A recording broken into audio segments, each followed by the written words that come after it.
আসসালামু আলাইকুম ভিউয়ার্স, কেমন আছো তোমরা সবাই? আশা করি খুব ভালো আছো। আলহামদুলিল্লাহ, আমিও খুব ভালো আছি। আজকে তোমাদের সঙ্গে আমি দারুণ একটা ভিডিও শেয়ার করব। এটা দেখে কিন্তু মুখে পানি চলে আসবে। আজকে আমাদের বাড়িতে গাছে অনেক পেয়ারা হয়েছিল, কোষো পেয়ারা। আমি সেগুলোকে পেড়ে খুব সুন্দর করে মাখিয়েছিলাম, আর সঙ্গে নিয়েছিলাম আমি টক আমড়া। আমড়াগুলো দেশি আমড়াই ছিল, আমাদের বাড়িতে গাছ আছে, সেখান থেকে আমি পেরেছি। ভিতরে কিন্তু একদম পুষ্ট হয়ে গেছে, আর এই যে খোসাগুলো কিন্তু তৈরি হয়ে গেছে। এবারে আমি সব কিছু একসঙ্গে থেতো করে নিয়েছি, আলাদা একটা পাত্রে রেখে নিচ্ছি।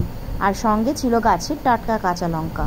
লঙ্কাগুলোকে আমি শিলের সঙ্গে নোড়া দিয়ে একটু থেতো করে নিচ্ছি, যাতে করে আমার মাখতে একটু সুবিধা হবে।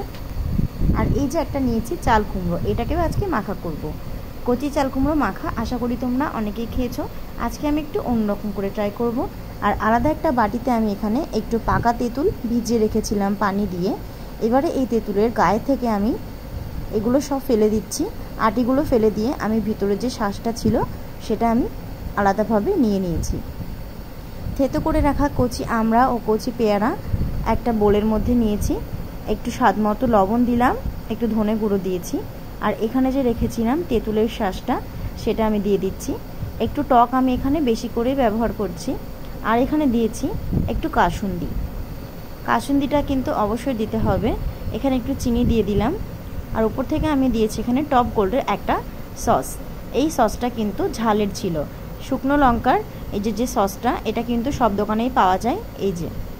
এই টপ গোল্ডের সসটা আমি এখানে দিয়ে দিয়েছি। আর এখানে আমি শুকনো লঙ্কা পুড়িয়ে নিয়েছিলাম 3টে, সেই লঙ্কাগুলোকে আমি একটু ভেঙে দিয়েছি। আর এটার মধ্যে একটু জিরে আমি অর্ধেক গুঁড়ো করে রেখেছিলাম, সেটাকে দিয়ে দিচ্ছি। ভাজা জিরে আমি গুঁড়ো করে নিয়েছি। এবারে উপর থেকে একটু কাঁচা সরিষার তেল ছড়িয়ে দিলাম। এবারে এই সব কিছুকে খুব ভালোভাবে চটকে মেখে নিতে হবে। এটাকে এমনভাবে হাত দিয়ে চটকে মাখতে হবে যাতে করে সব মশলাগুলো ভিতরে চলে যায়। প্রত্যেকটা তেঁতুল, কাসুন্দি আমি এখানে যা যা ব্যবহার করেছি সবগুলোই যাতে পেয়ারা ও আমড়ার ভিতরে পুরোপুরিভাবে ঢুকে যায়। আর যখন এটা খাচ্ছিলাম একদম ভিতর থেকে লঙ্কা ও টকের ফ্লেভারটা বেরিয়ে আসছিল। আমড়াটা কিন্তু চিবিয়ে খেতে বেশ লাগছিল। আশা করি তোমাদের এটা ভালো লেগেছে বন্ধুরা। আমার কিন্তু দেখতেই পাচ্ছ আমড়াটা কিন্তু অলরেডি মাখা হয়ে এসেছে। এবার চলো তোমাদের সঙ্গে শেয়ার করব চাল কুমড়ো মাখা। কচি চাল কুমড়োটাকে আমি খুব সুন্দর করে খোসা ছাড়িয়ে রেখেছিলাম। ভালো করে ধুয়ে একটা ব্লেন্ডারের সাহায্যে আলাদা একটা পাত্রে আমি চাল কুমড়োটাকে গ্রেট করে নিচ্ছি।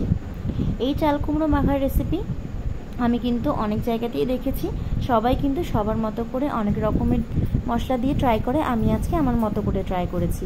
দেখতে পাচ্ছ খুব সুন্দরভাবে গ্রেট করা হয়ে গেছে। স্বাদ মতো লবণ আর তেঁতুলের চাটনি আমি এখানে দিয়ে দিচ্ছি।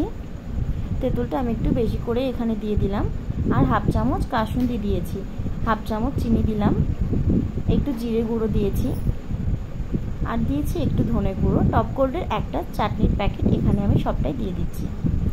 আমি আগেরবার যে মশলাগুলো এখানে ব্যবহার করেছিলাম সেটাই কিন্তু ব্যবহার করছি। আমি এখানে চাল কুমড়ো মাখার জন্য শুকনো লঙ্কা পুড়িয়ে রেখেছিলাম। শুকনো লঙ্কাগুলোকে আমি ভালো করে হাত দিয়ে ভেঙে এর মধ্যে দিয়ে দিচ্ছি। এখানে টক, ঝাল, মিষ্টি সব কিছুই আমি ব্যবহার করেছি। এবারে এটাকেও একটু সর্ষের তেল দিয়ে ভালো করে চটকে মেখে নেব। এটা খেতে কিন্তু একেবারেই চাল কুমড়োর মতো লাগছিল না, মনে হচ্ছিল এটা কাঁচা পেঁপে। তোমরা যদি একবার এই চাল কুমড়ো মাখা ট্রাই করো তাহলে কিন্তু দারুণ লাগবে। আজকে আমার এই মাখামাখির ভিডিও তোমাদের কেমন লাগলো অবশ্যই কমেন্টে জানিও। আর আশা করছি আজকের ভিডিওটা ভালো লেগেছে। এখন একটা লাইক করে দাও। আজকের মতো এখানে শেষ করছি। কালকে চলে আসবো অন্য কোনো ভিডিও নিয়ে। খোদা হাফিজ।